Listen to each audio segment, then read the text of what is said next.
Hey everyone, thanks for joining us on this amazing morning that I'm going to be dropping this on, which will be Monday the 15th. Today, I'm going to drop a super cool episode that has the new drummer to The Last Titan, Steven Summers. He currently is also in another band called Embrace the Confusion. He flew up here for the weekend to jam with us and, keep writing some new music. Throughout the podcast, we kind of go off of just sharing some stories back and forth about, different areas of where we live in. We talk about a lot about skateboarding stuff. We talk about our current jobs and where we work. And then we kind of branch into music again. And we kind of go all over the place with this one because we've never actually got to sit down and talk too much about, other things besides music. So in this podcast, it's going to be a little bit different than how they normally go. But then again, this is the third one. So, hey, you know what? Expect a lot of changes and a lot of conversation. So, again, thank you, Steven, for joining. Thanks, everyone, for, listening, supporting the podcast. I really appreciate it. Something I wanted to do a little bit different as well with this intro is I really want you guys to check out another local podcast that's in the area called Stay Noisy Podcast. My friends Kyle and Austin run it, and it's really awesome. I've been wanting to talk about it on the podcast since I started, but I just, talking so much, I kind of forgot. But, wanted to make sure that I did include in this one that, those are my boys. They support me a lot doing this, and they really did inspire me. Along with another podcast called Get Tucked. Bassist to Fit for a King has his own podcast, and I really recommend listening to that one as well. Those two are my favorite. I listen to them all the time. And even Lead Singer Syndrome, that's Shane Told's podcast. That's also a really good one. Again, thank you everyone for the support. I really appreciate it.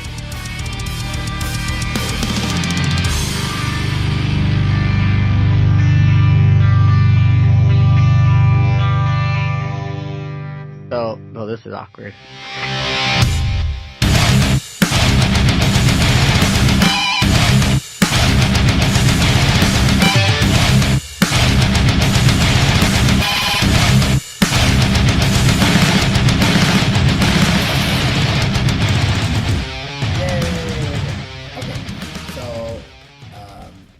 How are you?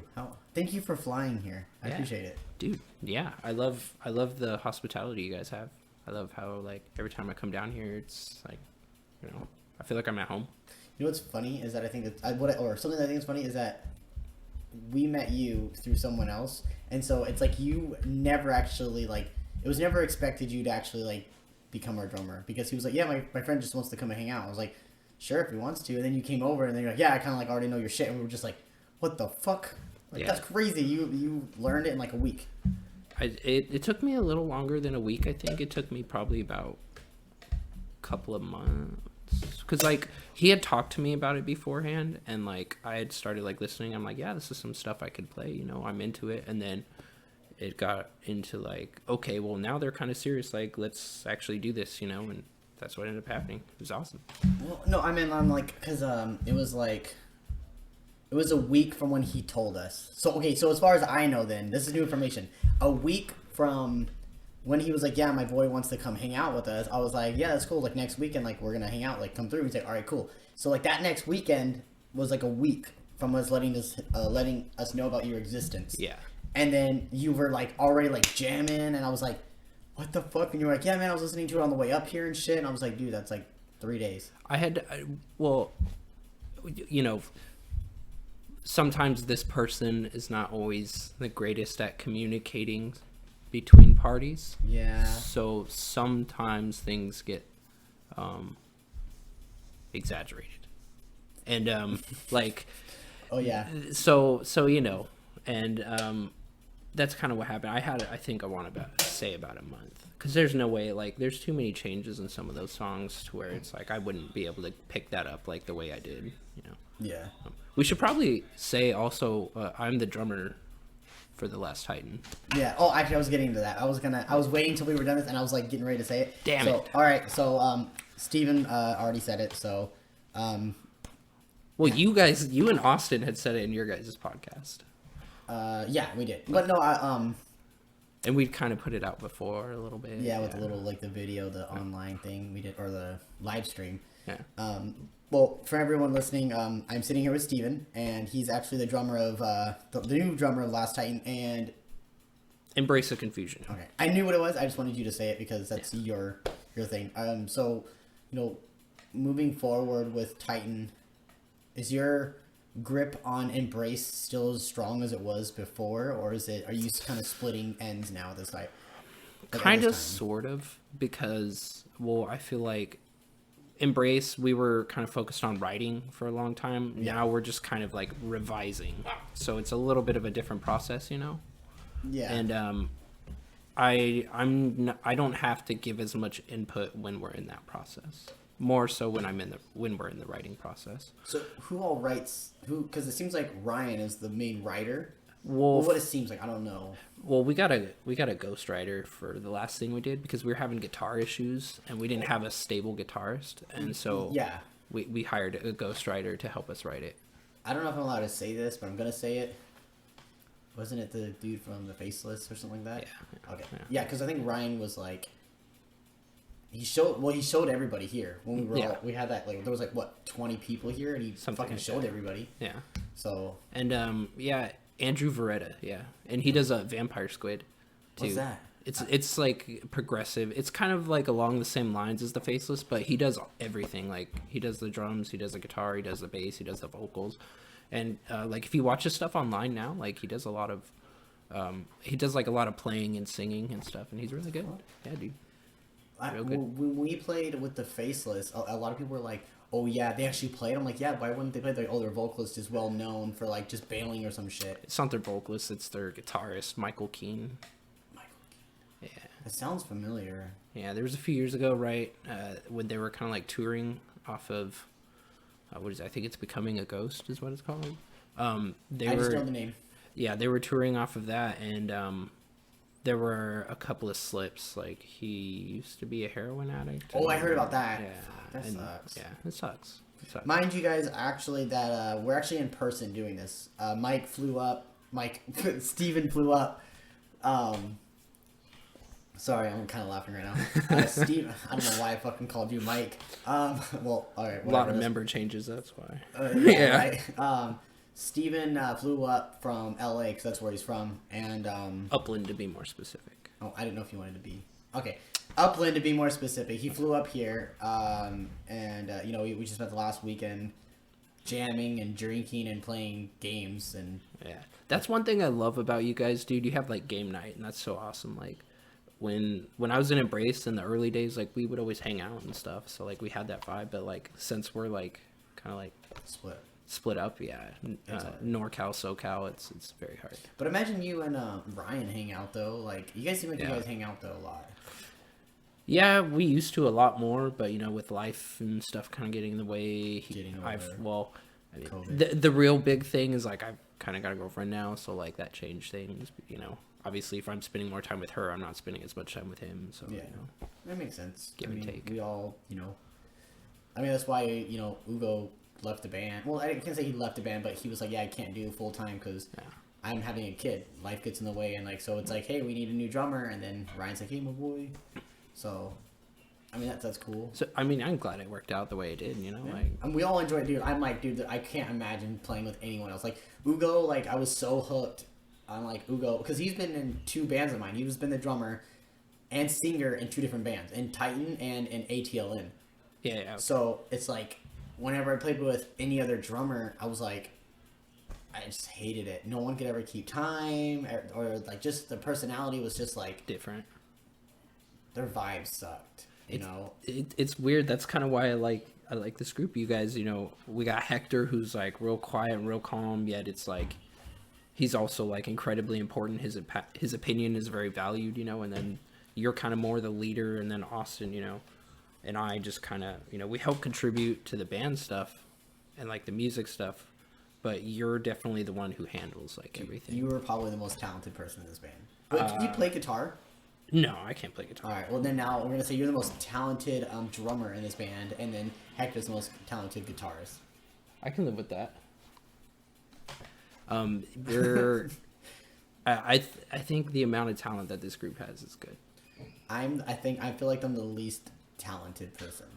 But you have talent in other things, though. Like we were talking about with networking and stuff. Oh, your ability to network is really top notch. Yeah, I try. I'm like, well, something that like Austin was telling me was he was like, okay, so for we played a game last night. I'm looking at the computer, like if they're watching Someone's there. Yeah, I'm like, all right, guys. Okay, so we played a game last night called Who's Most Likely, and there was a card that was played, and the card said probably knows the most people. Yeah, probably knows the most people, and I feel like it should have been played to me because of the fact that it's like there are so many people that I meet that are like, oh my god, I'm finally meeting you, or like, oh yeah, I know who you are. I'm like, and I'm talking about like, this is not music related. This is like when I used to own a skateboard shop, and I would like skate across country, and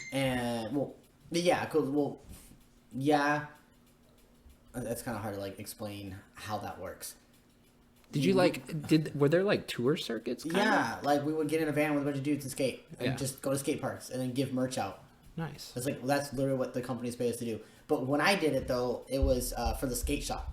So I would go with the skate shop, and like that's my backing was my own board shop. I didn't have fucking big sponsorships. It was like me and my family doing it ourselves. And I would be skating and people were like, I know who you are. I've seen your videos, or like, oh, I know who your skate shop is. Like, I know the event that you host in Northern California. I'm like, what the fuck? Like, you know me? I don't even know who you are. Like, and I'm like, I'm not even that good of a skateboarder. Like, I was pretty decent. Not gonna lie. I didn't have like a whole bag of tricks, but I was good at the ones I did, and I could take them down anything. And it was just weird that like growing up from that point, it's like, well, people are gonna hear that. Growing up, people have always known me that I never knew, and then I always find out that it's like I always find out like there's people out there that talk about me, and I'm like, I just think it's so fucking weird, when you meet people that are like, oh yeah, I heard about you. It's like, from who? And then they tell you, and you're like, holy shit, like I actually know that person. Like that's a real connection, It's a physical connection. I know of that person. And so it's like going into music, it was like I already started, like I was networking in music before I was even in music, because me and Jordan started a clothing line together, and we would sponsor bands in the scene in Modesto series, and we would like, give them merch and shit, and like help like support them by like sharing all their information, or not their information, that sounds bad, sharing all their social media stuff. Right. And so it's like I just always had a knack for being a part of something and getting my name out there, because that's one thing that I want in life is like when I die, I want people to be like, oh yeah, I remember he did this and he did this and he knew this person and that person, and I want to impact everyone's life in one way, shape, or another. And it seems like it's already happening. Yeah.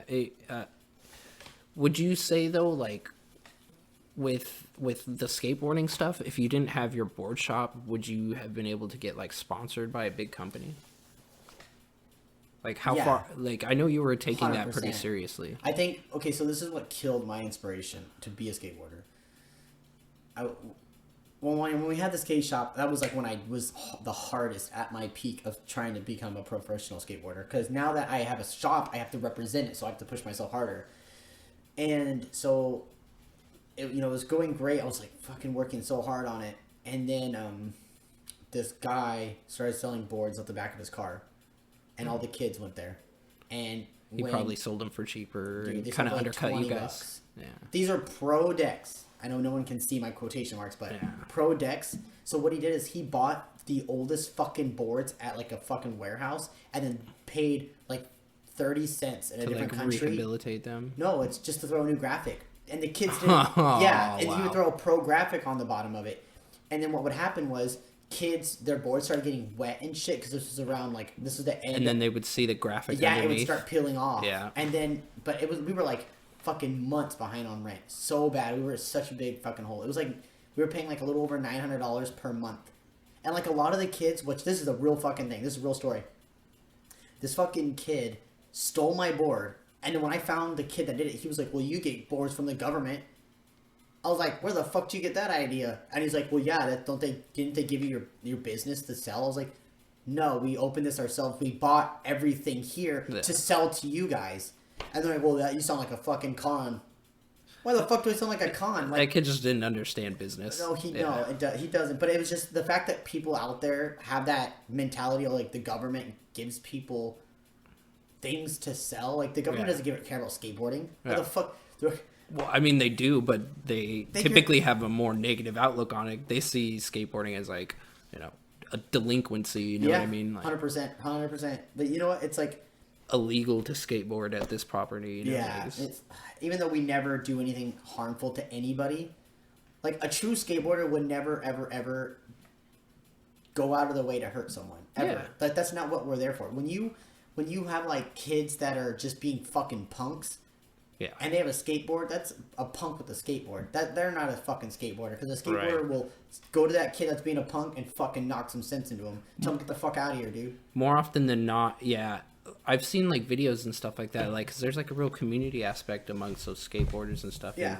And, I think like the way you kind of said it right now, it's like, it's just a kid with the skateboard. He's not a skateboarder. Like he doesn't live and breathe it. He's probably just trying it out or something. Yeah. Or, you know what I mean? Like, maybe one of his other friends is a skater, and he's like, "Oh, I'll try it out," Yeah, but at the core, if he's destroying someone else's property, he's a fucking punk.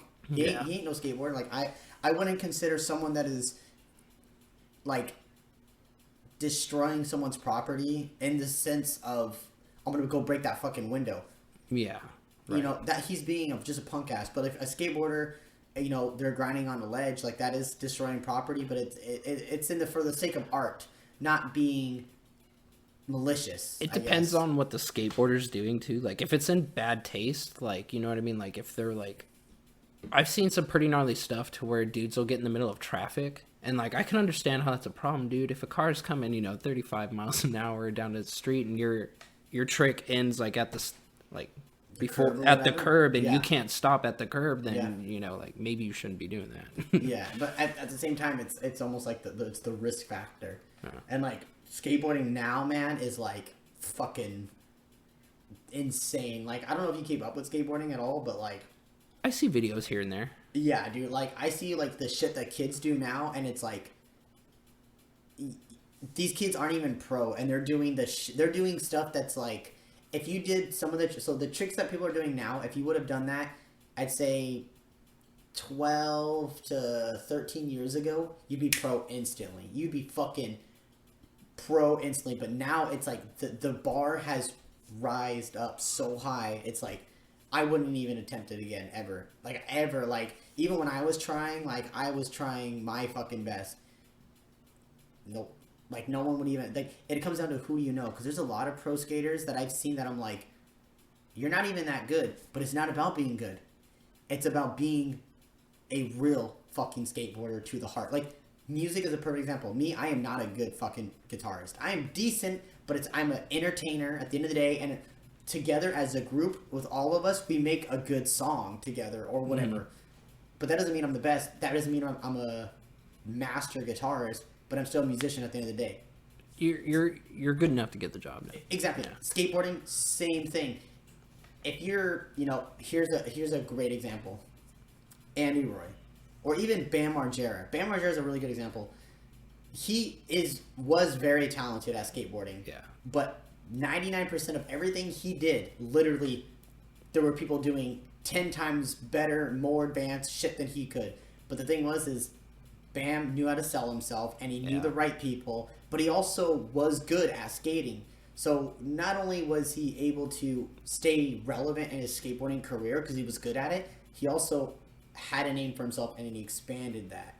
And I feel like skateboarding isn't like that anymore. Now it's literally like you have to do kickflip back tail down a fucking 17 rail and then big spin out. And people are still like, oh man, that's pretty good, but you probably should have done it fucking switch, man. Like that would have been better. And it's like, damn, you can't even like tell the person like good job. Like that's amazing. Because to me, that's amazing. Like, Hell, dude, I like simplicity. Like, if someone does, like, just a 5-0 on a fucking 12 rail, I'm like, dude, that was fucking sick.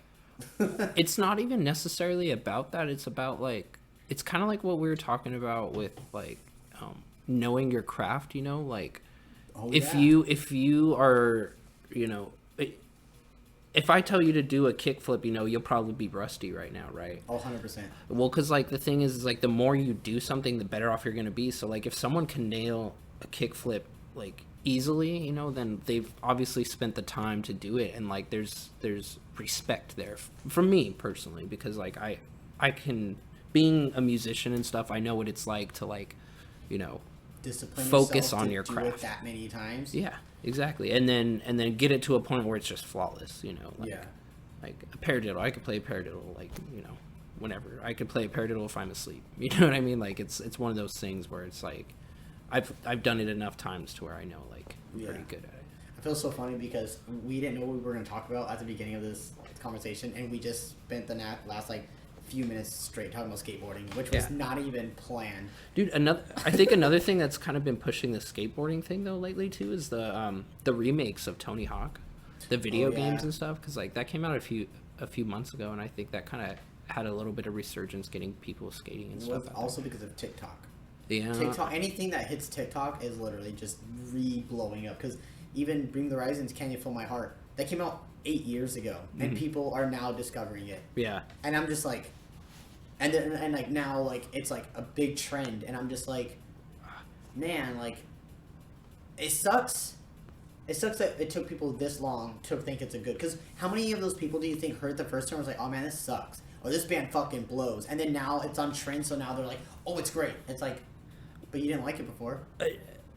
You know, I've been on both sides of that equation. I've been the one to like hate something for a while, or not hate, I won't say that, or like dislike something for a while. And like, to me, I'll feel like it's a legitimate reason, but then like I'll go back a couple of years later and look at it and I'm like, damn, that's actually not bad. That was me with Amir. Literally, like on Friday. So I haven't been a Amir fan at all. Yeah. I've seen them live 3 times, and every time I'm like, oh man, they're great. They're actually really good live. They're fun, and they're powerful. I've seen them a few times, yeah. Yeah, but it just, for my, like, me sitting on my, like, listening to them on my Spotify, I just not. But then, like, on Friday when I was at work, I was sitting in the van, and I was like, man, I'm just gonna listen to something powerful. I was like, I don't want to listen to Attila. And I was like, what's that fucking song called by Amir? It's like, he's like, and like, I'm trying to like think about it. He's like, I'm probably the worst, or whatever. He says something, and then I was like, and I typed in, I'm probably the worst, and it was like the worst fuck something, and I was like, and I played it, I was like, man, this shit fucking hits, and then I just started listening to everything, and I was like, man, I fucking haven't liked Emir like at all, and like they're actually insanely good. Man, I never got into them. I don't know what it was. I think there was always this like negative connotation with their vocalist. I forgot Frankie. What it was. Yeah. Yeah. He's either like a douche or something like that. That's what the first time I ever met Frankie, he was absolutely like such a fucking nice dude to me. We're at Ace of Spades. We got in early, just because one of my friends, she had tickets to a different show, and she got the days mixed up. So when we arrived for that show we were supposed to go to, they were like, oh yeah, I know, Emir's playing tonight. And we're like, what the fuck? And then she was like, yeah, but you guys could just come in for free. And we're like, really? And she's like, yeah, it's fine. So all right, cool. Amir, who else was on that tour? Whitechapel? No, maybe? I don't know. 100% don't remember. Man. I'm sorry. It's alright, dude. They've, I don't remember. I like their, what's his name? It's like Steve Miller or something like that. I think that's his name, or something like that. Their drummer, or Josh, maybe. Josh Miller. Oh yeah, Josh Miller. Yeah, he's a drummer. Darko. Oh, he does Darko too. Yeah. I actually like some with Tom. Yeah, no, Josh is really, really good. But anyway, so what I was saying is, so when I met him, I literally walked in the venue, and there's no one in the fucking venue besides him and like 2 bartenders, and that was it. And so we're walking by, and he goes, hey guys, what's up? And we're like, oh, just waiting for the show to start, you know. And we explained to him what happened, and he was like, oh man, that's great. Like, you know, do you guys like Sacramento? And like, he had a whole conversation about like Sacramento, like, and like how he's always wanted to actually live there and shit. And I was like, what the fuck? Where are they from, dude? Okay, so like they give up.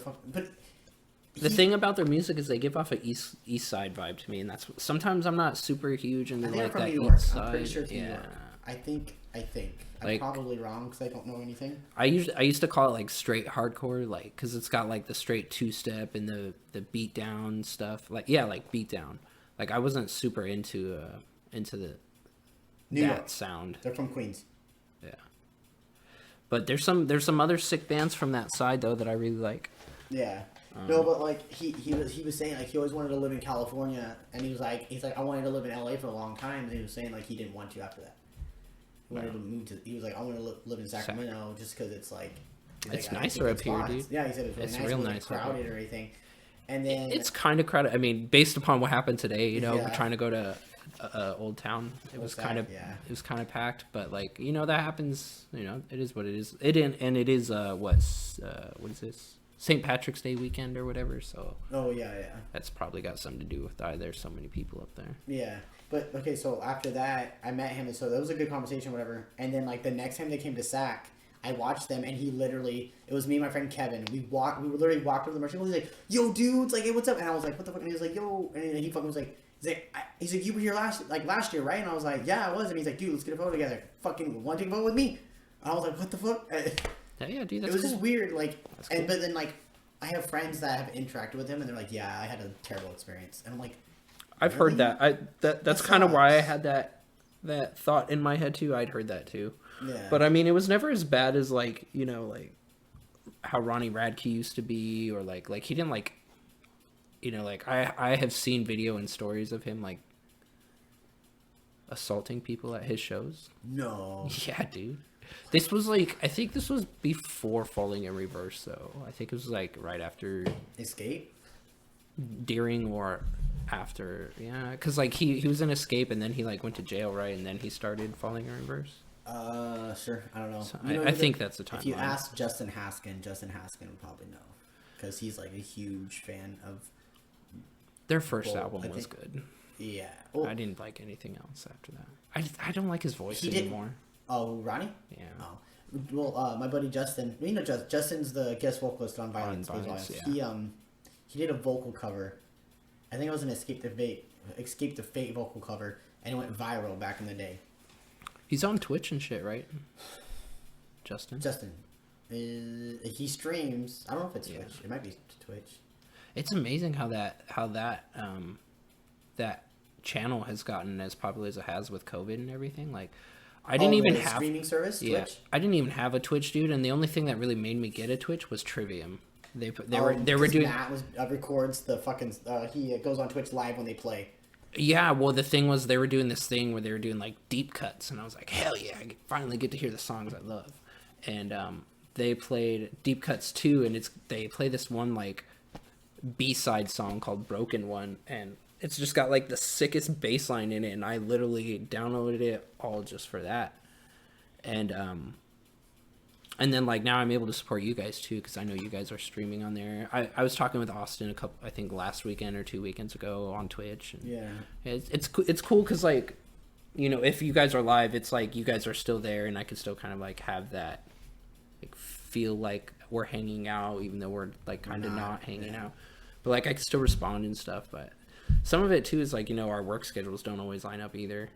No, but my hours are close though. Yeah, and I didn't know you were doing shipping and receiving, because that's pretty much what I do too. Yeah, well, I got bumped up. I was doing driving only. Okay, so this is how it works. Did it have to do with your foot? No. So I got hired as a driving person because a driver quit.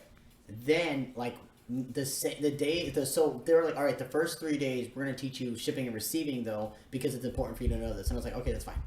So my old coworker, he went and did the driving and stuff, and I did all the shipment and receiving, like learning. And then he tells my boss, hey, I have an interview next week with another place. Yeah. And then he's like, okay, so now my manager is like, yeah, Ryan's not gonna be a driver, and he's gonna be shipping and receiving, and literally fucking makes me stay in our area learning only shipping and receiving. I never did any driving until like 2 weeks after I was already there, and then they let me do it like in the afternoons sometimes, and so I never actually got the concept of it until about a month into it, and then Daryl quit. That's his name, Daryl. He quit. Fuck. He was like, no, I'm done. He's like, nope. And so he quit. So they're like, we have no driver and no shipping receiver because I'm one or the other. So they were just struggling and like trying to get someone, and I was just like, all right, dude, like, and then mind you, they asked me to be shipping and receiver 4 times, and I said no every time. My fucking manager takes me into our general manager's office and sits me down and has me have this conversation with my general manager about being a shipping receiver, and I was like, I already said no. And they're like, well, why? And I was like, because I just want to drive. I just want to be left alone. Is there a difference in pay too? $1.50. So I'm assuming driver Same makes hours. No, driver makes less. Less? Driver makes $15 an hour. Uh-huh. I make $16.50. That's so weird. Because I would think since you're driving the company's property, you would be getting paid more. Yeah, right. No, it's the lowest one besides. So it goes.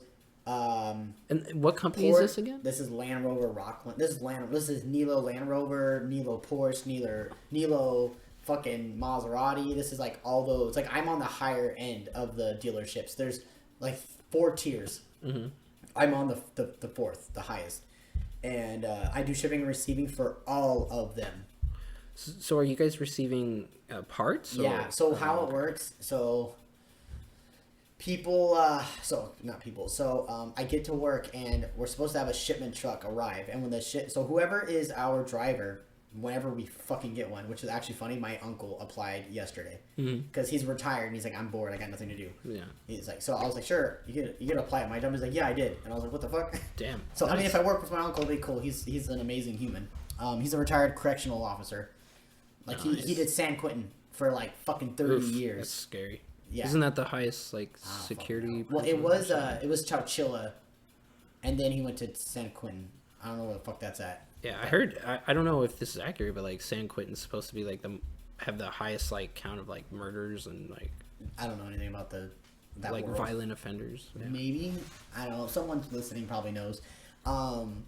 But yeah, so how it would work is this is what my daily routine looks like. Now that I'm a shipping receiving full time, is that I get there at 7 with a driver. Me and that person, if hopefully, fucking quotation marks saying hopefully, the truck will show up, drop off everything, and we have an hour to check in all of our wholesale, all of our customer, and all of our fucking stock items. Like, so all of our parts that come in, we have to like separate it as we're checking it in. How many pieces would you get in a truck? It could have been. Sometimes sometimes it only gives us like 2 things: a windshield and a fucking muffler.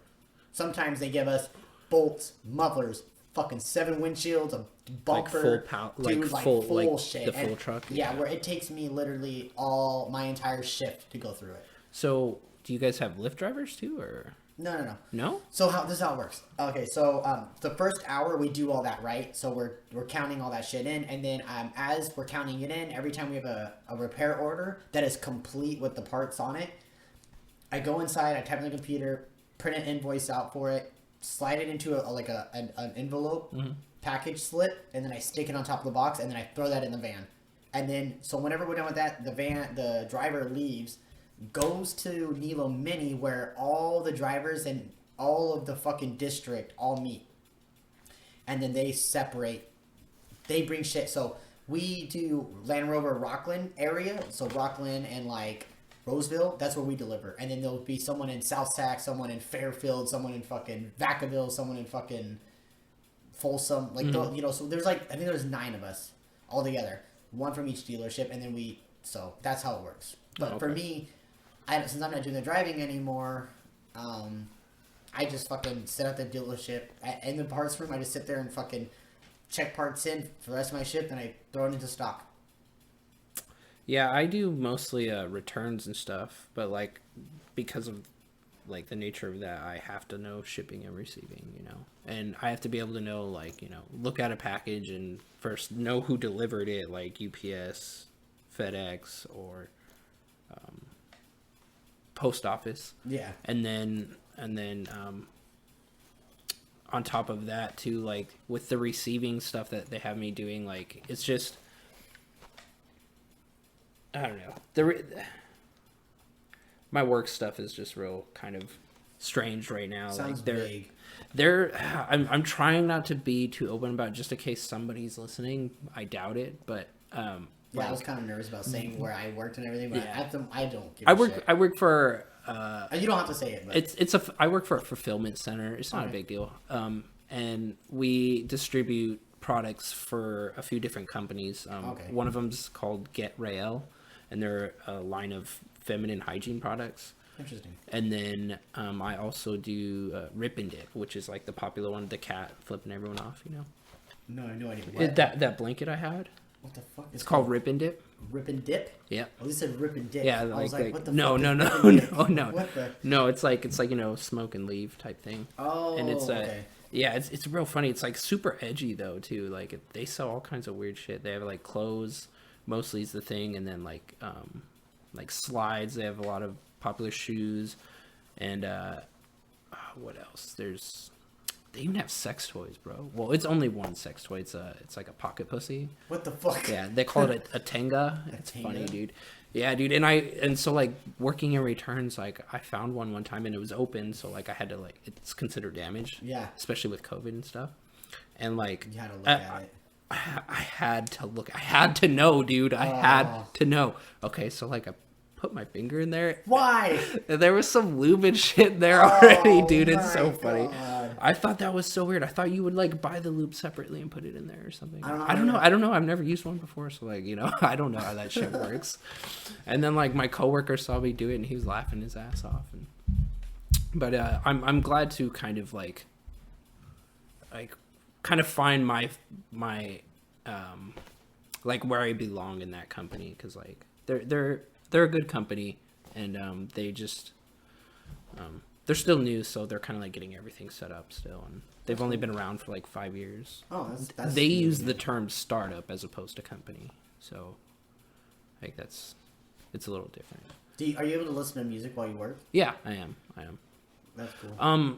Sometimes though, but like that has created an issue too, because like I have to get the earbuds. Yeah. And then, but like the ones I've had like broke, or I lost them, or like something. So like for a while I wasn't even listening to music, but since I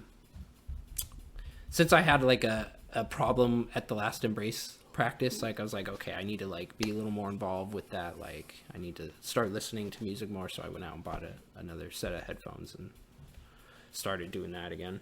Yeah. Well, that's good. Yeah, I'm technically allowed to, but I'm not right now, and because they're remodeling the entire building, and so we're all in trailers right now. So all of us are compact. So if I wanted to listen to music, it would be disturbing everybody. Oh, you can't have earbuds? No, I can't. Not even just one? I mean, I'm pretty sure I could, but I just don't try right now. I'm just not even, because I'm still learning so much. So I'm not really just tripping about it. But whenever I'm out, because I count freight outside, I just have my phone sitting there like blasting music. And my manager and my coworkers walked up and like they hear it, and they don't say anything. Yeah. One of my coworkers does. He's kind of a dick. I fucking hate him. Straight up, dude. Don't like him. He's a fucking dick. He's like, dude. He like, my phone will go off. He'll go. He was like, your phone made a noise. I'm like, no shit. Yeah. It's just annoying. Or this was man, I'm saying like a fucking idiot. So it was like 2 weeks ago. My phone's, or I got an important message from Letty, and so like I'm like, you know, trying to reply, and he goes, "What's that?" And I was like, "What's what?" He's like, "In your hand." I was like, "My phone." He's like, "Well, is it important?" I was like, "It doesn't fucking matter." Yeah. And he's like, "Oh," he's like, "Did I make you mad?" I was like, "Well, it's none of your fucking business." Dude, he always asks about like my phone, if I'm on it, what I'm doing, and every time I'm like, it doesn't bother you. It has nothing to do with you. Don't fucking ask me. And then like a little bit later he goes, well, you know, if I'm ever upsetting you, let me know. And I was like, you do upset me. See, I kind of have like a somewhat similar situation like that at my work, because like one of my coworkers, he doesn't.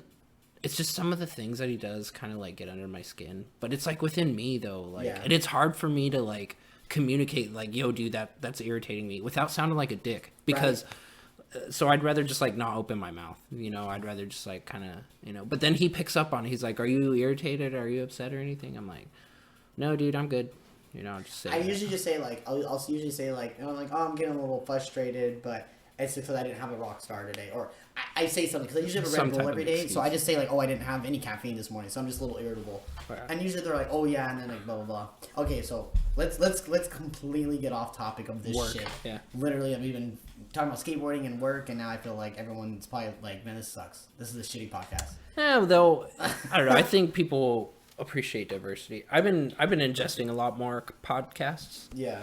I like the diversity. I listen to Joe Rogan a lot, so like I Nice. said, diversity. He brings a bunch of different people all the time. Do you listen to Tuck? No, I didn't even know. Like, okay, so you guys talk. You love Fit for a King. Dude, I love it. I never I'm literally really, wearing a sweatshirt right now. I never really got into them a hell of a lot. I Yeah. saw them in Texas, which was really awesome because that's their hometown. Yeah. And like it was sick, dude. They put on an awesome show, and I'll never forget that song Warpath, bro. Like, Dude, the scream at the end. yeah. Yeah. Oh. They were amazing. They were really good, but like, not to be a dick, but they kind of sound like there's a lot of bands that have a sound like that, you know. Yeah. Like I think Era kind of falls in that category. I think even Crown the Empire kind of falls in that category a little bit. There's Currents too. Currents. There's a few other ones, but I really like Currents, so I think there's some Currents hits in a different way. I feel like I'm not gonna say Currents is heavier, but I feel like the tone on their last record, not the newest one they put out, but they had a tone that like got me hooked. As soon as I fucking saw them for the first time, and they were with Fit King and Reno.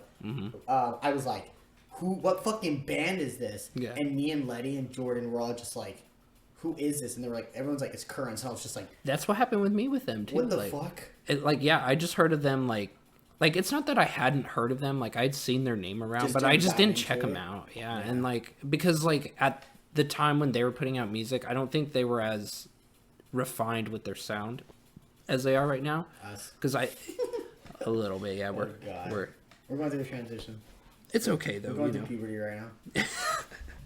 But when with Currents, I think their last album they really like found the nice balance between the soft and the heavy, because like they have moments in some of their songs where they're like really soft and it's really nice and beautiful moments, but they also have moments where they're like super heavy and aggressive and in your face and fast, and like, you know, I like a band that has both sides of that, and they definitely do that for me, especially with like what song is it? It's I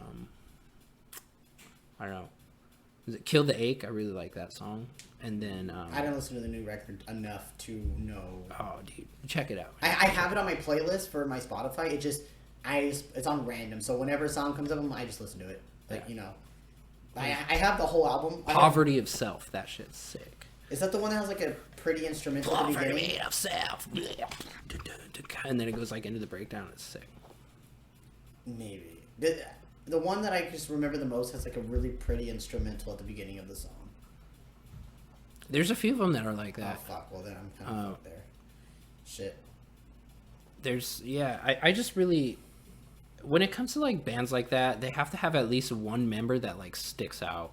For me, for that band, it's the vocalist, because if I'm not mistaken, Currents has one vocalist, right? Like. Probably. I'm not sure. Most likely, It kind of sounds like it's just one dude. hair. I think he's a blonde dude. I think so. I don't even know what they look like really. I've seen drum videos of their drummer and stuff, and he's good. I don't want to take anything away from him, but like, he's not the one that stands out for me the most. Yeah, honestly, when we were jamming the last time you were up here, and Allie was freaking out about your drumming thing, all I thought about was like, all right, everyone's gonna now know us as having a drummer that's really good, and the rest of the band sucks. Man, I don't like you're it. So good, like you're so fast, like you're just. You remind me of the drummer to Shadow of Intent. That's who you remind me of. Oh, dude, that is such an appreciation. Anthony Barone, dude, that fool's ridiculous. Yeah, you remind me of that, dude, and you remind me of the drummer from Infinite Annihilator. What's his name? Aaron Kitcher. Aaron Kitcher. Yeah. Aaron Kitcher. Yeah, that's what you remind me of. Because when you first showed me fucking Embrace, I was just like. Yeah, it's definitely a different kind of music. You know, Embrace is a bit more like metal. Deathcore metal, or. I would just say like heavy metal kind of like, and then we're a bit more like Metal. hardcore metal. Yeah, metalcore. Well, I mean, Avenged. God, Embrace. We first started off more like metalcore because Avenged was our favorite band, so like we kind of wanted to be like them as much as possible, you know, without being them. So like, but touching on that too, the first song that Embrace ever played was an Avenged song, and it was it To End the Rapture? I don't know if you know that song, but it's like their intro song kind of, and it's only like a minute long. It's their very first one, and like it just opens with this real cool vocals, or it's a guitar lick, and then it goes to like the whole band, and then like it just stops, and then the next song starts. But we wanted it to be like, you know, Chain Reaction was the first place they ever played a show at, you know. That's also the first place we played a show at. Really? The first song. Played Chain Reaction? I forgot. Yeah, dude. That was our spot for a while. That was like the only place we were booking shows, because like. Is it a good venue? Yes and no. Yes and no. You know, I think, you know, when you have a venue that's. It is just legendary. It is legendary. Yeah, and that's the thing. You definitely feel that walking in there. It got better over the years, I think. When we were playing there at that time, it wasn't necessarily the best venue, you know what I mean? But now they like serve alcohol, and they're a little more attentive to some things, you know, like there'd be times where you go and like the bathroom looks like shit, and you know, like typical venue stuff. Yeah. But like it's gotten a bit better. I feel like that's like Sacramento venues over the years, because like I haven't been here that long, but I went to the Boardwalk when they had their original, a different sound guy, that's a whole nother thing too, dude. Sound guys, man. Yeah, like so depends on the show too, dude, because like there's a lot of sound guys in that area, so like some nights there'll be different sound guys as opposed to other nights. Well, see, out here, each venue specifically kind of has like their own dudes. Oh, there's a default dude. Yeah, well, no, it's like there's like only like one guy that does Boardwalk. There's one dude that does Ace of Spades. Well, I think that there's like 2 or 3 guys that do Ace of Spades, but it depends, because I know there's 2 guys that also do Holy Diver, and both of them are fucking great. So I'm assuming that both of them probably both do Ace of Spades. I know one of them does. Yeah, but well, I know like some bands will hire a sound guy and take them on tour with them. That is very true. So like those are like the experiences I'm talking about. Like, because again, being in LA and stuff, there's a bigger mass of producers and stuff, and sound guys and all that. So, isn't it City of Dreams? Right? I think it was. It's not so much anymore. I think a lot of it's changed because of COVID. Oh yeah, especially COVID. But like, so like, Cafe Colonial, they so the people that bought it out, so it was closing down, and then there was a venue that was called Blue Lamp that used to be here, and the owners of that bought Cafe and the Colony. It's like a 2-in-1 deal, and they improved those 2 little venues, and they're really awesome. Honestly, I've like contemplated on playing both of those venues again, even though we are a little bit bigger now than we were before. I still feel like I just love playing the small little tiny fucking room. The smaller the better. It's more intimate. Yeah, I mean, the only reason why I don't like playing Colony is because I can't move around on stage. It sucks. That's it. We definitely need you and Jason's other member from Ice Atlantis. What was that? What was his name? Andrew. You and Andrew were talking about a Concrete Lounge. That place is fun. That place is tiny too, dude. But when we were, I mean, that's open floor though. I'm not on a little tiny stage. You were talking about the half pipe and stuff, they use. Well, he said that they have one now. They have a half pipe in there when I was there, but we weren't playing on the half pipe. I think now bands have been playing on the half pipe, so it kind of creates the illusion of a stage, you know. Interesting. But they had us off to the other side. But that was so much fun, dude, because that was the first time. Toured before, or is that a different band?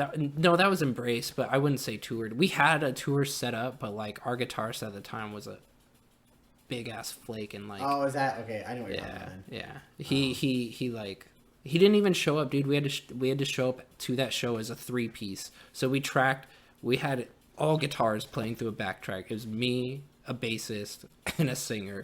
And it was, honest to God, though, still one of the most fun shows I've ever played. Because that was the first time I'd ever played in front of an audience that no one knew who I was. Yeah, and it's crazy when they actually move.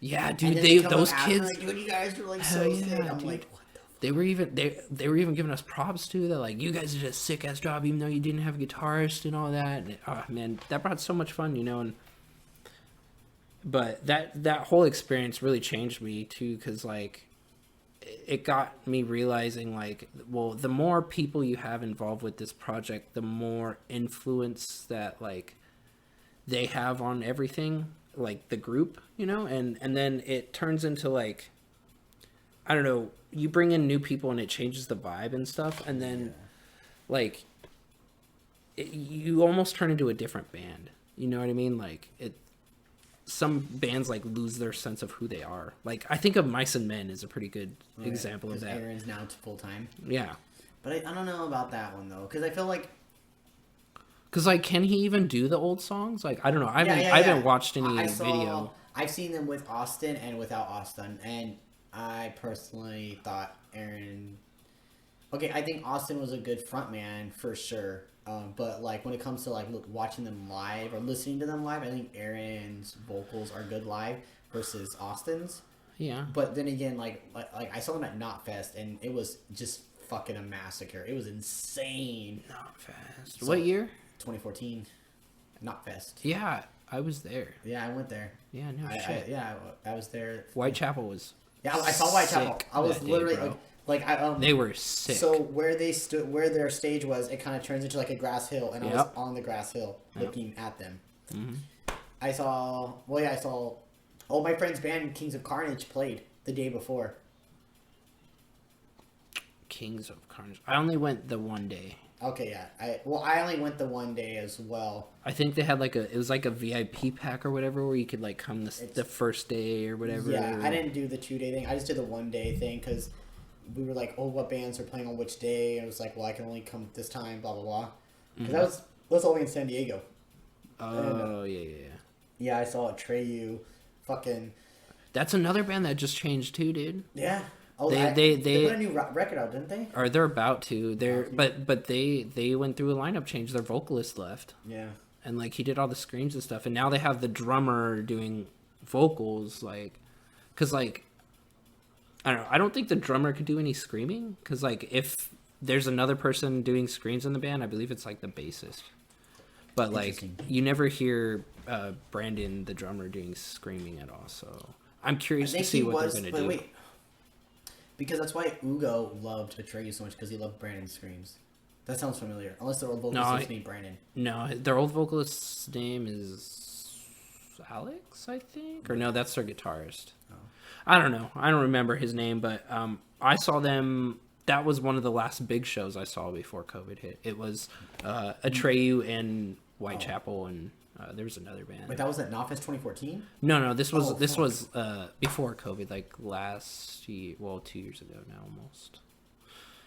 Man, I can't believe the last tour I went on was a year ago. Well, there's smaller shows. The last band I saw was Ingested and The Last 10 Seconds Alive, and there's another band in there. Yeah, the last one I attended as a spectator was Spite, and it was Spite. Fucking, who else? Orthodox or Burials. Was it that tour package? And Dealer. And Dealer, I think, yeah. Yeah, I think it was that one, because it was the very first show that Dealer has ever played. Yeah, and I Am, yeah. Oh, I Am's it's pretty Unity. Sick. It's I Am, Texas, Unity. Yeah. I think Unity played that. Mm-hmm. Fuck. That sounds about right. Yeah, I just remember like it was fucking absolutely insane. I've seen I Am a couple of times. They're fucking sick. Yeah, I only saw them that one time, and like I felt bad because they were really good, but like no one really moved. Yeah, they have a different energy too sometimes, you know. Like, and they tour with bands that moved. Like no one else in the band moved. I think that's why, like no one was like feeling like moving as much. Because he was the only one that moved, kind of. But, I mean, like, overall, I very much enjoyed it. And, like, I thought they did a great job. I thought every band... I wasn't the biggest Unity fan. But, like, live, they were fucking badass. And I loved it. And I was like, dude, this shit fucking... Same thing with, I almost said Ice Cube. It's not Ice Cube. Ice-T's band. Body Count. Body Count. Fuck yeah, dude. They put on a good fucking show, bro. Yeah. Like that was, we saw him at NAMM, dude. That was so much fucking Oh, fun, bro. I saw the only time I saw him was when they did the Knotfest. I saw him at Knotfest too. Yeah, because it was Body Count and Slipknot, Trivium, Yeah. Five Finger Death Punch. Are you sure? I don't know about the Five Finger Death. Yeah, Five Finger Death. Really? Because oh, yeah. they played Volbeat. Yeah, Volbeat. Volbeat was there. Yeah, yeah, because I keep getting that one mixed up with Mayhem Fest, because there's a Mayhem Fest with a very similar lineup with like Slipknot headlining, and I think it was like 2012. Oh yeah, Slipknot headlined 2019 of Aftershock. Yeah, they're that's another band that like, I think, I don't know, a lot of people hated the Chapter 5 Great Chapters or whatever. I think that was one after Paul died. Yeah, I thought that was a good album. There's a lot of good songs on there. That one's an emotional album. Yeah, AOV was my favorite shit. I haven't listened to it in a minute, so I'd have to re-listen to it. But I just remember like it was nothing like anything else they put out, in my opinion. It was so emotional, I guess, because the whole album was loss of Paul. Mm-hmm. Paul Gray, right? That's his name? Yeah, Paul Gray. I know Jordan's a massive Slipknot fan, so that was like the first band that I listened to that I was like, when I was a kid, like what their album came out in 99. I think my dad bought it in like 2001 or something like that, and then like we were listening to it, and like it took us a long time to get into it, because like my dad came from a more like obviously like 80s 70s like glam metal type thing, and like he always, you know, obviously gave me love for Van Halen and like, you know, stuff like that, like Hot for Teacher. Yeah, Guns N' Roses, dude. But Hot for Teacher, that was like the sickest drum thing. Yeah, dude. And it still is. Like, I don't even think I could really play it, like, for real. Dude, when I was trying to play drums, that's what I was trying to learn how to play that, and it did not comprehend at all. It's just like, what the fuck? I've seen so many videos about it, and I still don't know. Like, it's insane. It reminds me of Gojira's fucking Bleed. Oh, dude, I barely kind of started getting into Gojira. I feel bad for saying that, because like I love prog, you know, like prog. Wait, is it Gojira or is it Meshuggah? It was Meshuggah's Meshuggah's Bleed. Yeah. Meshuggah too. I get them mixed up. Meshuggah too, though. I should probably listen to them more. You know, being like the fact that they're so polyrhythmic and stuff, and that's some stuff that I like. You know, I kind of want to bring that more to us too, like if we can, like have a little more progressive feel, like having stuff like that's why I was bringing up about our song. Like if you guys, like when you guys think about it, do you think about it in 4 or do you think about it in 3? Because you're gonna put it for that. I write in 4s. So one thing you'll learn about the way that I write in 4s. 4s of everything. Everything's written in like, so it's still like. Well, I write 2 and 4. Yeah, 2 and 4. I try to stick 2 and 4 is what I try to stick to. Yeah, I've got the form written out right over there. Yeah, and there's like one section of 2, I think.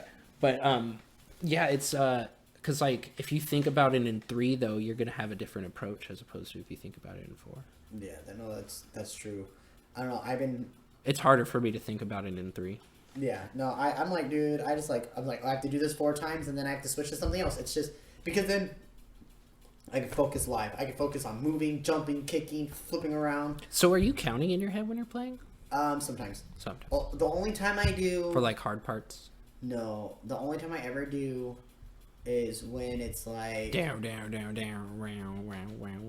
right before that. 1, 2, 3. No, I count. Man, I have to think about this. I just do it in the moment, you know. Like I think the only times I really count is when I do the chords on when Hector's doing the solo on 7 Days. Oh, okay. Or literally, I think it's the only time I do anything. Besides, you know what? When we used to play Omen Nemo, though, I would count on that because it was like the way that the ending goes. It's like and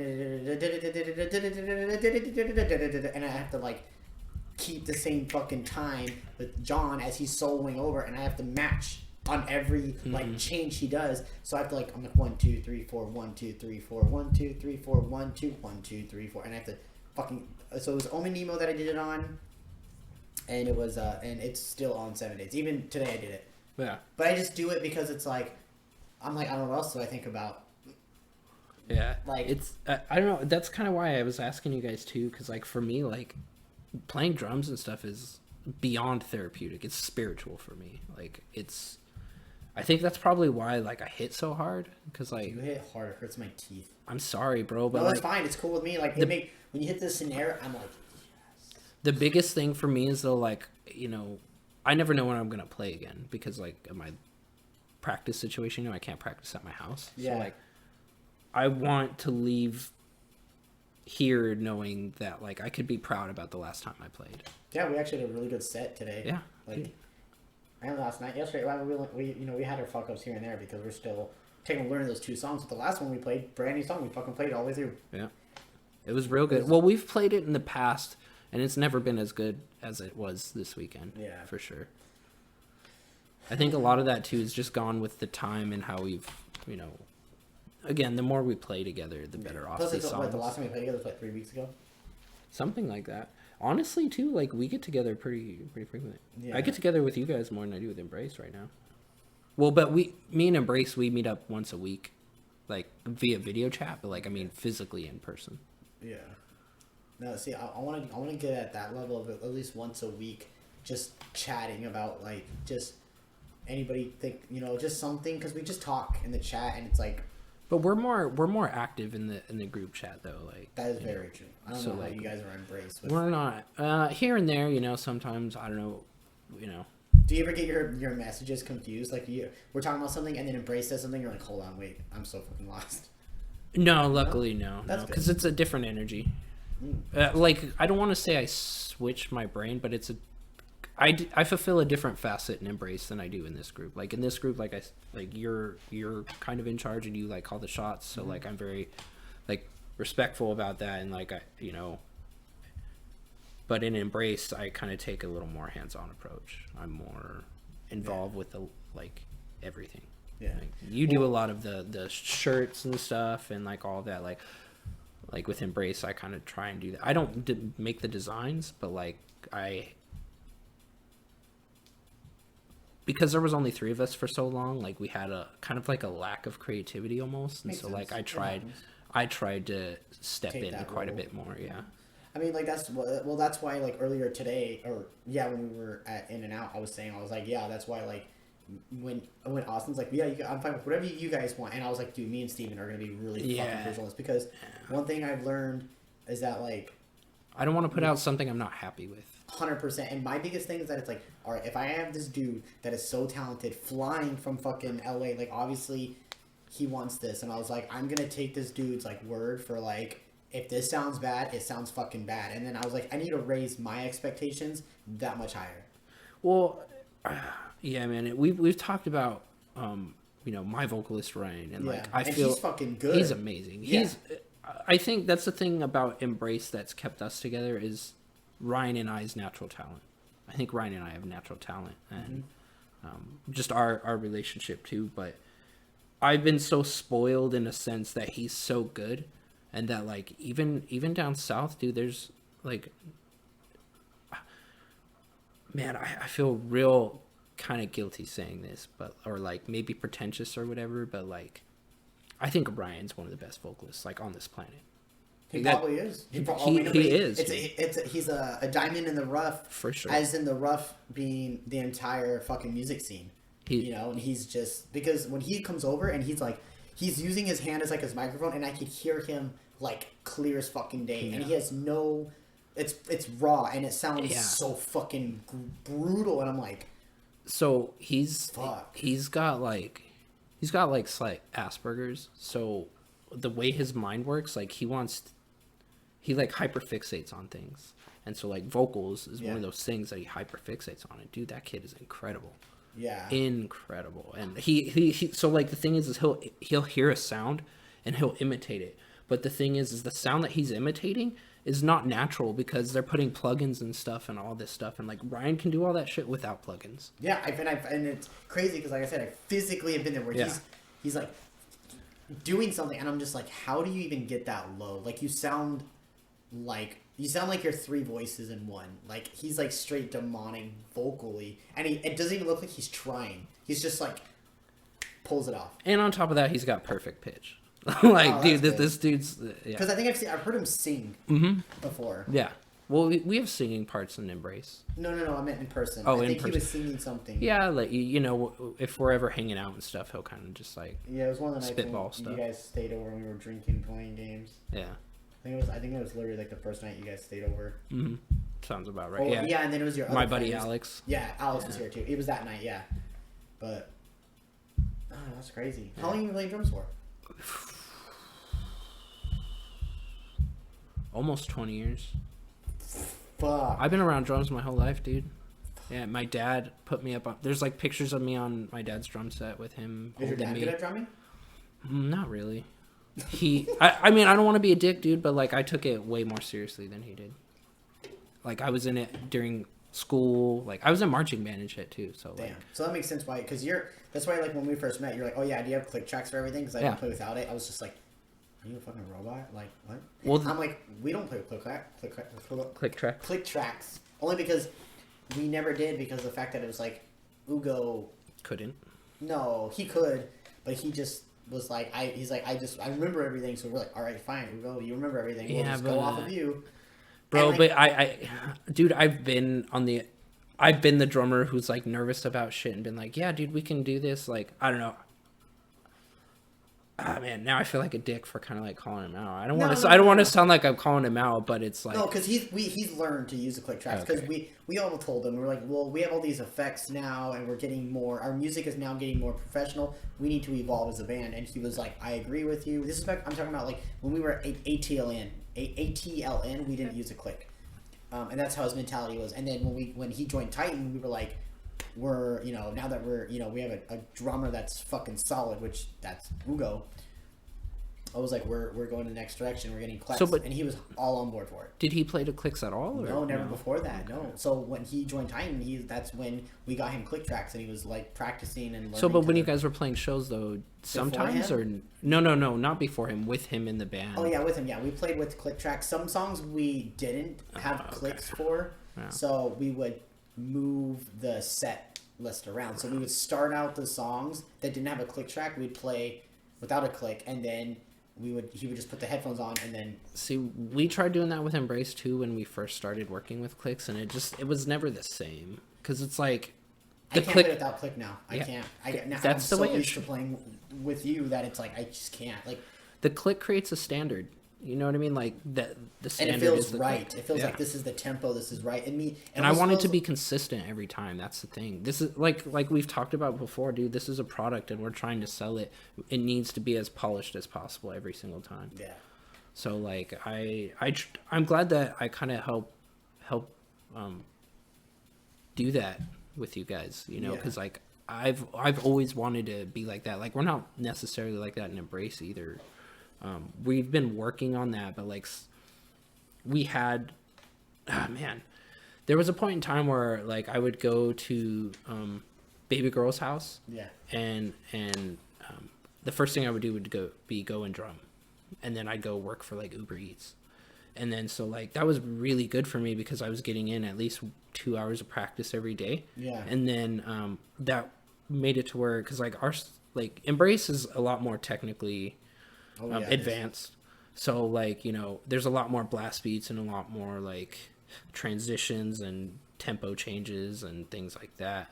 And so like I wasn't able to pick all that up right away. You know, it's something you got to work up to, and I was able to do that with all that, and it was just real nice to have that.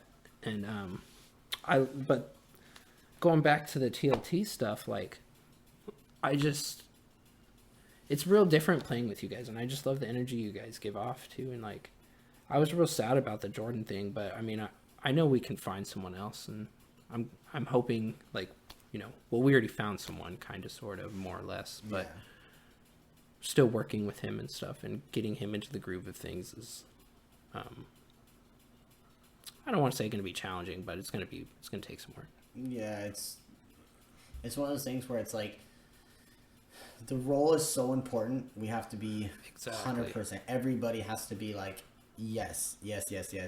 And so far, we've all been yes. Yeah. I mean, he was literally here jamming with us, so yeah, and then twice in a row now. Yeah, dude, and the fact that he has his own stuff that he makes kind of on the side or Yeah. whatever, and that it's got so much diversity. That's really what I like, you know. Yeah. Diversity, I think that's a real good thing in music.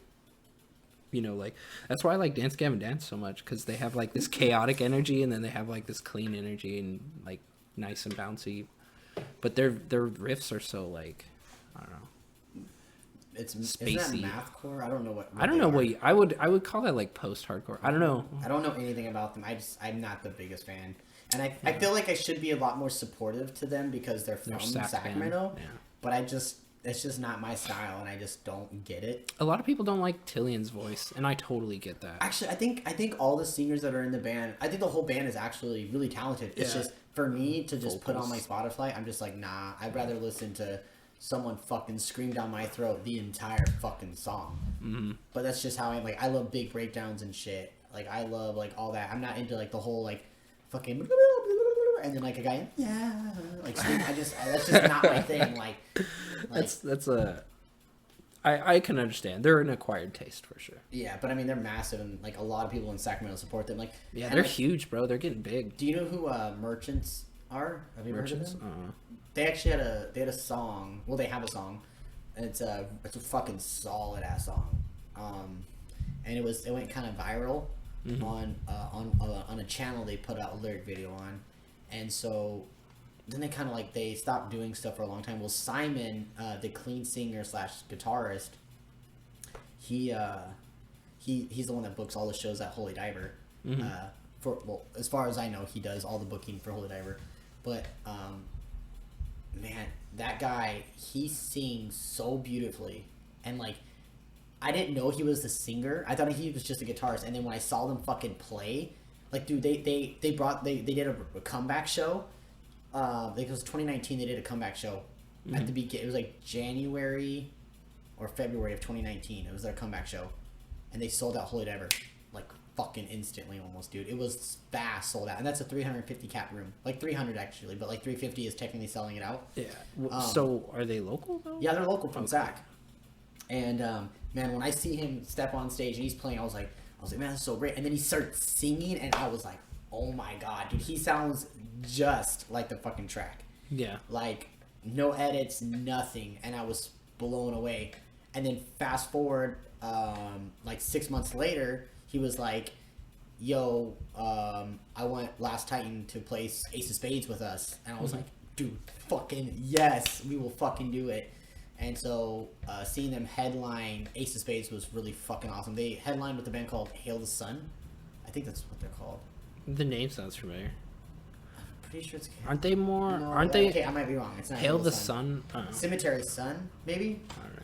I was going to say Hail the Sun's kind of more like... If it's the band I'm thinking... No, it's not Hail the Sun.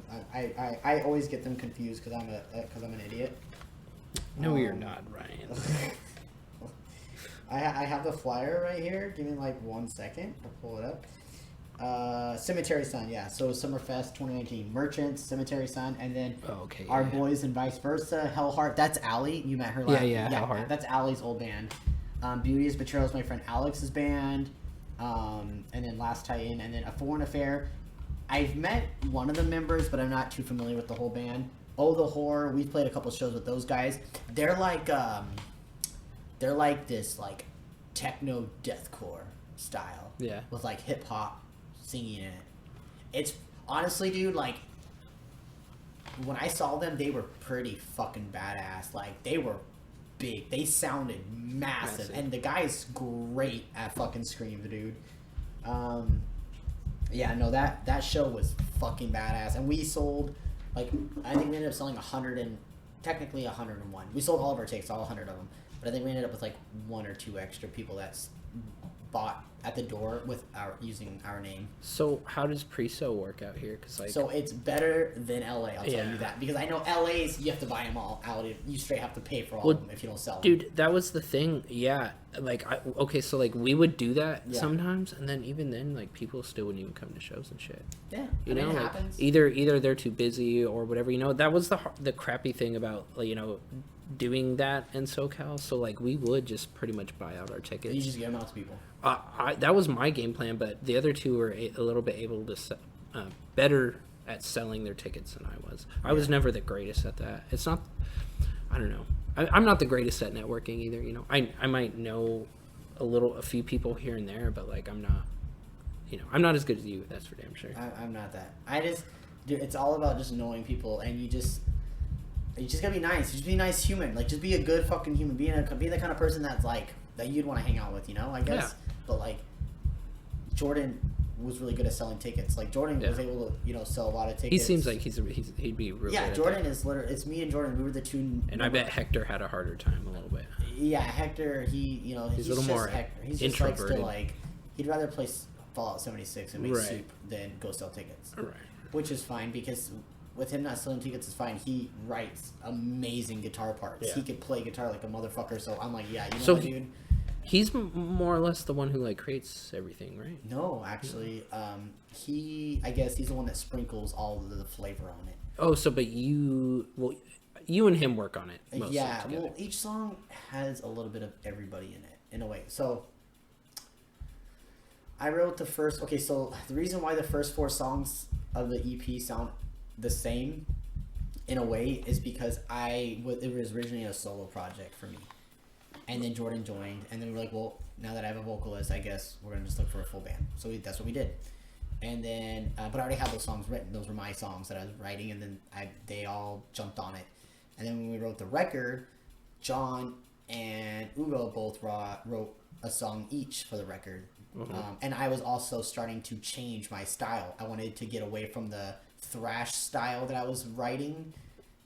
I guess I wouldn't even really say it's thrash. Well, which people would say thrash, like, it's so fast, it's like thrash. So I'm like, okay, sure. Like, I want it to be metalcore, but I don't know how to write metalcore. I suck. I'm still learning. I don't think so, because like a lot of it definitely comes off very metalcore. Like, I wouldn't even say. I would say the biggest thrash elements I would notice was probably in John's. Traders? No, I was gonna say John's song. Okay, well, so that was the thing. So when John joined, that's what he wrote. So John wrote Beneath the Surface. And then my changing was getting more into like the heavier beatdown shit. So I was like, I'm gonna write Violence Speaks Volumes for the record. Yeah, it's very like beatdown. Yeah, I just wanted it to be fucking mean, heavy, And then Ugo was like, well, I want to write Avenged Sevenfold shit and fucking. Yeah, I can get that from 7 Days. Yeah, dude, it's like a mix of fucking A7X and what's that other band? Bullet for My Valentine and... Man, dude, those are all my favorites. Yeah, dude. I mean, he literally has tattoos from A7X and Bullet, and he has fucking... Whatever the other one was that I said. But, I don't have any... the only one I have is the Rev, but... Oh, yeah. Oh, August Bird's Red, Forever tattooed on him. You have that, too. I've got the Death Bat. You have the Death Bat? I have his Death Bat. Austin has Forever. Yeah, he does. We should probably wrap this up, though. I gotta catch a plane. Oh my god, you gotta catch a plane. Yeah. All right. Sorry, guys. So, we can do that last question because I am prepared for that. Okay. So the question that he's prepared for is gonna be okay. I'm gonna extend it to what are your top 3 favorite breakdowns? Okay. So breakdown riffs or just breakdown overall? So my first one I'd have to say goes to Avenged Reminiscence. There's like the solo I haven't heard section. That in a long time. Dude, that always hits me. That's always going to have a special place in my heart. So that's the first one. The second one I'd say is probably like... I'll probably say like August Burns Red, Composure. Oh, fuck. That end breakdown in there. Yeah. Just that song in general and like Messengers too. Just that... That's most people's favorite record of theirs. Yeah, definitely, dude. I saw them on the Messengers reunion tour. Oh, yeah. I watched them do that one. That one was really good. So good. And then In Heart's Wake too. They're real good. You know what? I can't get into them. I tried.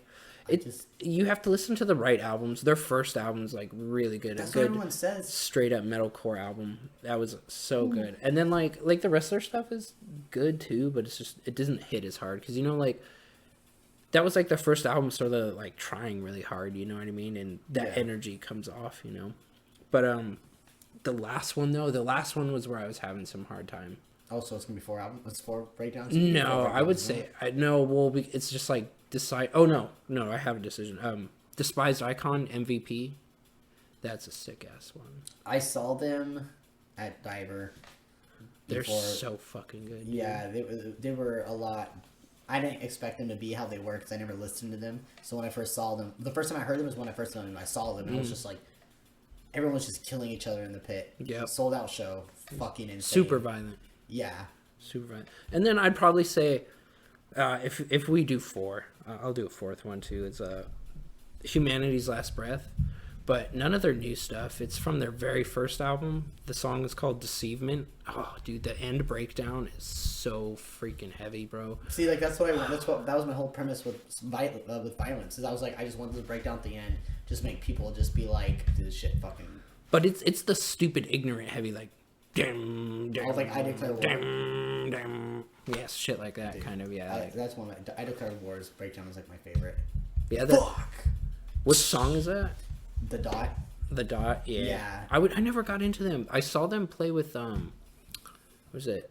The Art is Murder tour and Fit for an Autopsy, and they put on a sick show. But I never really got into them. You know what's funny is I played a show with Fit for an Autopsy in my punk rock band. Damn. This is like 2014, I think. Jeez, dude. Ben was hosting that show. Who? Ben from Pirate Entertainment. Yeah. Oh, no way. Dude, I used to do. I did like maybe like 6 or 7 shows to them. I did the We Came as Romans show. Yeah. I did the I Wrestle the Bear One show, and we fucking played all those. Who else was on that? The Word Alive, right when Luke left. So they were just using the computer as backtracks, and they had like. Wait, he didn't even play. No one was playing drums. No, they had it backtracked. So like, dude, okay. So when I went to see them, because everyone was saying it was like such a big deal to see this band, there was like maybe 4 people there, and this is on the Queen Mary boat.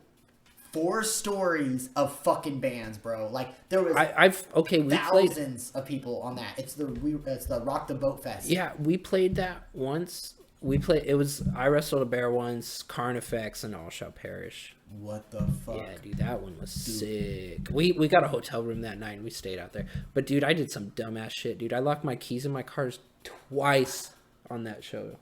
At that show day, dude. That was so freaking dumb. Passed out. He was so hot. He was so hot and overheated. At the end of the set, he literally fell out off the back of the stage. He just blacked out. Poor guy. He was gone, and like we were like, I was like carrying him, and like fucking, we were trying to put water all over him, and like there was like a medic that came out and everything. We were at the very fucking bottom, dude. Of the thing. So okay, all right. So you know you've been in the pit a time or two, right? Like, yeah. I mean, at least circle pit, times. Push pit, whatever. I've been in it what's your worst like pit injury? Okay, so this wasn't even this pit injury. I should have gotten a broken nose, but yeah. I did end up with black eyes and a bloody nose. But it was actually, so there was a tattoo shop in Atwater, and it was called the Electric Needle Room. And then in the back door, in the back room, it was probably, I would say it's if it's smaller than the Colony. I'll put it that way. Smaller than, you said 350 or 300 about that? No, dude. For the Colony? No, that's a Holy Diver. Oh, Colony fits 50 to 60. Oh shit. So this venue, so you're talking fits a bar, 30. like a bar. Not even a bar, dude. You walk into the back room and it's a stage at the end of the room, and that's it. Damn. There's nothing else in there. And so this band's fucking playing hella heavy, and I go to like run up and start like swinging my arms with him because he's kind of doing like that fucking like touching the ground bullshit. Yeah. Motherfucker doesn't know I'm behind him and elbows me right in the nose. Damn. Drops me instantly. He had no idea I was there. And I literally ran up and was like, and like they dragged me outside and they're laughing, but I'm fucking dead. I'm fucking flopping around, gone. Been there, yeah. And like I just had like black, my eyes were black, blood's all over my face, and I was like, but I've done like crowd surfing, I've done circle pitting, yeah. I've done like, push pitting. I'd like crawl on top of people. Like when 2015, when I went and saw Attila one time when they were doing their the Guilty Pleasure tour or whatever.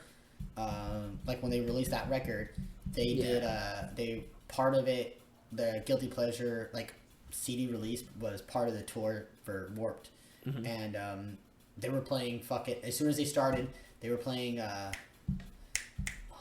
Middle Fingers Up. Yeah. They were playing Middle Fingers Up, and as soon as he's talking, I'm like, it was me and my cousin Garrett, my friend Josh, and I'm like running to the pit, and they were like, oh my god, like no way is this fucking really happening, like we're gonna do this, like we're gonna fucking pit, dude. And then I just was like, fuck this, jumped on top of everybody, and I'm kicking people, fucking punching them, crawling to the stage, Yeah. Yeah. Actually, I was. That's my timer I set for a certain time. Yeah, let me turn it off. No, you're good. But yeah, no. Actually, I ended up at front of stage for Bring Me. That was pretty fucking great. I was on accident. I was crowd surfing and they dropped me and I landed between. So I landed between this girl and this dude and the fucking barricade, and so they just let me stand there. Dude, so my worst one was I similar to your first story. Like I got hit in the face. Some dude hit me. I think it was intentional, but to be fair, I think I was being a jackass. So like I deserved it. Dude, we've had people break their bones in our pits. Oof. God, see, we haven't really had anything like that for Embrace. I guess when someone tells me that, I'm like, really? They're like, yeah, dude. Like this one guy You broke okay? his arm. Dude, he broke his arm on one of our friends' heads. Damn. Did it again months later. Oh, dude. Same guy, same person's head. I think it was Kevin's head. Pretty sure it was Kevin's head. Dude, that fucking sucks, dude. And there was one time. Okay, so I was in Texas, dude, and someone had to be carried out in a stretcher, and I felt so bad, dude. Like that's so sad. Like you're going to have a good time at a concert and shit. You're not going to get your ass kicked, you know? Yeah. Like it sucks. It does. But like at the same time, these bands are encouraging violence and stuff like that, and like you know. But you know what you're getting yourself into when you go to a fucking that's the thing. silent show. Expect a wall of death or a circle pit. You know, when you go to an Attila show, expect everyone jumping constantly the entire time and crowd surfing. You know, you just gotta expect it, and if it happens, and it sucks. Like, literally, this says signs that like, you know, no crowd surfing. If you crowd surfing and get hurt, it's not their fault. They told you don't. You know, I don't know. Like I'm on the fence of both sides because not only am I a spectator because I love going into the pit and hanging out, but I also love encouraging people to pit because it's a mutual feeling where if you're pitting and I'm on stage, I'm going to give you a better performance. Right. Not only am I having a good time, but I'm also, you guys are making me feel like my music. Feel the energy. Yeah. I'm like, you're making me feel like this all matters to you as much as it matters to me. And I'm going to reciprocate that energy with more energy to give you guys a good show so that you could walk out being like, that was badass. I'm so glad I went. I got my money's worth. Yeah. Yeah. So, but I think the worst injury ever though that I've ever experienced. After this we'll wrap it up. Is I'm at an Attila show and it was on the Chaos tour and it was an Ace of Spades, and me and my friend Kevin were sitting there like it was like up on like this like stand up area. We're just chilling there and because I was like drinking or we were both drinking, so we're just sitting there drinking and these two girls are in front of us and one of them goes. She turns around and asks Kevin some kind of question about it. So they started talking. That girl and Kevin started talking. And then her friend was like, I want to go pit, but like I have my purse and all this. And then I was like, well, you can leave it with us. And she's like, I don't even know you. I was like, okay, well then go take it in the pit. She's like, and then her friend was like, no, like they're fine. They're cool guys. Like they're not going to steal it. Like, and I was like, yeah, I promise. Like we're not going to fucking even go through anything. She's like, you fucking better don't. We're like, all right, that's fine. They leave their stuff with us. She takes off down. Not even like they both go down. Not even 2 minutes later. Not even a minute later, dude. Her friend comes up drenched in fucking blood. Bro, I'm talking like all over her face and her chest and her hands and all. She's like, oh my god, Sarah fell or whatever it was. She's like, she fell and hit her fucking head on the ground. Because what happened was she jumped on to fucking crowd surf and the song stopped. Oh, did they just drop her? Or? Damn. Well, the people behind her didn't realize that she was coming over, so they just stood there and she fell, fucking split her head right open, bro. Like, damn. Because I ran out because I'm still holding all their shit, so I followed them out there and I see her out there and they're like trying to hold her fucking head together like this. Oh, ew, what the? Oh, dude, Jesus. It was like fly, bro. Holy. And I felt so bad. So she hit her head on the barricade? No, on the fucking cement floor. Okay, so like the people who are supposed to hold her just moved and like dropped her? No, because she was like traveling over, so I don't know. Like, I didn't even see it happen. It was so bad. Like, I'm telling you, they ran down, and then seconds later, the other friend came up, covered in blood. And me and Kevin were just like, what the fuck just happened? That's like the worst injury. I mean, I've seen people like with some broken bones and shit, like broken arm or whatever, but like, I'm talking about like head bloody, like, nuts. It was bad. That's scary. I wouldn't wish that on anyone, you know? You're going there to have a good time. Yeah, I felt so bad. I was like, man, I feel like it's my fault because I encouraged her saying like, yeah, I'll watch your stuff, just go have a good time.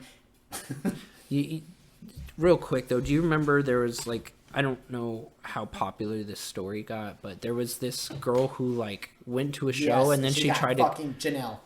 She got kicked in the face. She got like fucked up. Yeah, she ended up with like and stitches, and she had to go to hospital, and then she was like, she set up a GoFundMe for her the hospital medical bills. expenses? Yeah. I mean, obviously, you know, like obviously she ain't gonna be able to afford that. She's like what, 19, 20, maybe something like that when that happened. Yeah. It's like you obviously don't have that kind of money laying around. Yeah, know? it was Janelle Dunway. Yeah, I felt so bad for that girl, Yeah, I dude. And watched people the were like video. spreading hate, like you should go to expect that. I'm like, okay, No. maybe to a certain degree, go to expect that you need to be on edge. Yeah, but like you're a young girl, you shouldn't expect to get hit in the face. You know what I mean? Did you watch the video? No. The guy spin kicked. She's literally, she's just standing there, minding her own fucking. This motherfucker runs up, kind of like, not towards her as in like, I'm gonna kick you in the face because I don't like you, but like, he ran up towards the edge of the fucking, of the ring and just straight up mule kicks her. Spin kick, mule kick. But you just see her just drop to the floor. What it's a like, dick, bro. no, he knew exactly what he was doing. Yeah. Like, you can't play fucking dumb. Like, and I felt so bad for her. But one thing about it that I'd say I'm on the fence about is that she went to a show like 2 days later, all fucked up. And I feel like yeah, you can do, if you feel fine enough, then yeah, go do it. Like, enjoy yourself. But at the same time, I just feel like with the situation that you just had wildfire spread over the internet, and you're literally almost like one of the only things people are talking about, you should probably fucking stay low on what you're doing. Yeah, stay under the radar. Yeah, not really under the radar, but don't go do something like that, because now people are going to, a lot of people won't take you as seriously because they're like, well, it must not be that bad for you, you know? Mm-hmm. But, I mean, if I was in her situation and I got that, I don't know what I would have done. I don't know if I would have made a GoFundMe to like... Honestly, I probably wouldn't even go to a show again. Like, I've been hit before, you know, and it's like unexpected, but it just like I don't know, that kind of behavior just sucks, dude. And I understand why like that type of energy is toxic for the scene, you know, because it's like, I'm not going to a show to go fight somebody, you know. It's not my intent. My intent is to have a good time. Yeah. Well, I mean, I think that's one thing I like about Sacramento for sure, though, is that like, there's crews and shit where I'm from. Yeah, so well, there's like multiple. I'm talking like 3 or 4. Okay, yeah, I know there's SK, that's in Sac. Mm-hmm. SK, if there's something else, I don't really know if there's anything else, but I know SK is like really Sacramento like, really Kings or something like that. No, it's not Sacramento Kings. Suicide Crew. Oh, I mean, not much different. It's SK. That's Sacramento Kings. I can't believe that shit. Or that's so funny. Yeah, I don't know. No, it's just, they're called SK, Suicide Crew, and they're all great dudes. I've met them all. Well, for the most part. Yeah, that's the thing. Sometimes, like within the crew dynamic, like they'll be cool outside of that stuff, but like sometimes they're just like. I don't know. It's everyone that I know from the thing. They're all really nice and really cool and really supportive. Especially Richard. He's actually the bass player in Lionheart. Oh, and cool. That guy, he's such a fucking just a nice human being. He's such a bear. Like you hug him and he's just like this.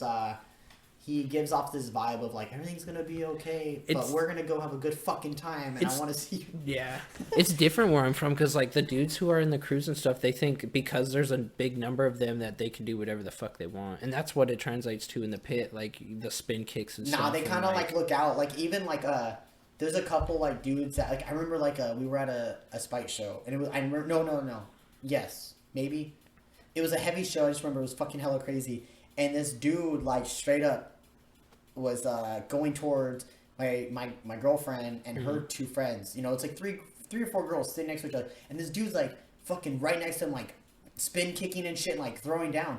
And this guy, like, I'm not gonna say who it is, but he straight up walks up to that dude and he fucking like grabs him by the neck and he points. And he goes, "You get the fuck away from these girls if you're gonna be doing that shit." Okay. Like, they're not fucking, like, get the fuck away, dude. So the crew culture out here seems a bit different. They're more protective, it sounds like. I mean, I don't know everybody in it, but I know, like, they do, like, they don't deal with fights. Like, we don't, like, if you want to fight someone, you go outside, you go deal with it somewhere else. Like, don't fucking do it here. What? I know that they don't fucking do fights. Like, that's not cool. Yeah. Like, that's the difference. Together, that's the difference. They'll do that where I'm at. I know there'll be fights. Pretty fucking bad too, though. There'll be fights, dude. Like, especially in Pomona, bro. Like, if you're playing a show in Pomona, be careful, for real. I played at in Santa Ana. I played in Santa Ana. I played shows in Hollywood. I played shows in Santa Ana. I played shows in fucking. Where'd you play at in Hollywood? Huh? What venue did you play in Hollywood? I played the fucking the Whiskey? Rainbow Bar. Oh, Rainbow Room. Yeah, dude, the That's guitarist Judas Priest was there and watched us Sick. play, and the vocalist is Skid Row or Skid Row. Skid Row, yeah. Sebastian. Sebastian, Bach. yeah, he was there, and they watched our set. Sick. Yeah, Cool. it was fucking crazy. That's awesome. We were on tour with Hemispheres.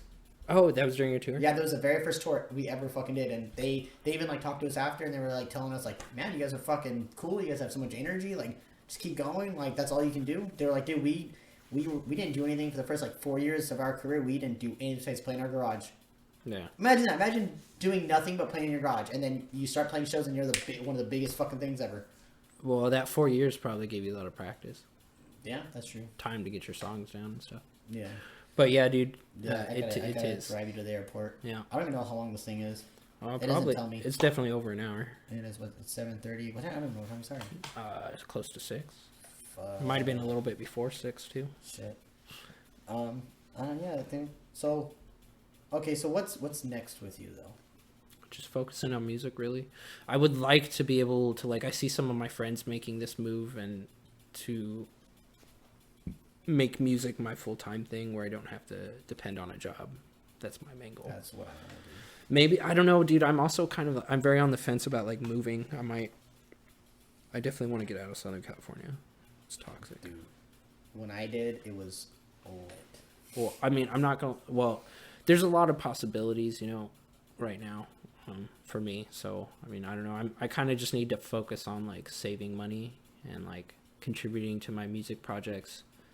And then, everything will fall into place. Yeah. Well, I appreciate you wanting to do this. I honestly I want to get everyone on the band to do this. It'll be good. I think it would be really cool. And then we could even announce our vocalists through I this. was thinking about doing that, but I was like, man, I don't have enough listeners to like make it a big deal. Well, so I was thinking about like yeah. just like I was thinking about releasing it I was thinking about releasing the same day we do the release for the new members, like all together. Yeah, we could tie it all together. Yeah, I was gonna just be like, all right, new episode has the new vocalist or the blah blah blah. But yeah, what are some places people can find you if they want to search you up? For like, I really don't post that much. But for stuff I do post, I'll do Instagram mostly. _etc. And then Steven Summers for Facebook. That's pretty much it. I don't use anything else. You know, I thought you did YouTube videos though. No. Because I know you always want to record yourself drumming. I do. That's been like a recent thing that I'm trying to do. Because like the only way like any of these drummers and stuff are making money is off of YouTube videos. Yeah. Some of them, because I don't think some of them can monetize. I need to really look into some of that stuff. You know what you should do? Just start a TikTok and record yourself playing a fucking drum beat from a popular song and then upload it, and there you go. People go, this guy played drums. Yeah. I like this song. Turn a pop song into a drum beat song. There you go. Yeah, we were talking about doing a cover too. We didn't even really talk about that. That is very true. So much, we're right now we're fucking up in the air right now about a lot of things, but we're still moving forward every fucking time we hang out. So yeah. All right, I'm gonna bounce out of here and take him to the airport. So thanks for listening, everybody. Thank you guys. Yeah, thanks. Thanks for having me, Ryan. Yeah, no problem. Thanks for flying.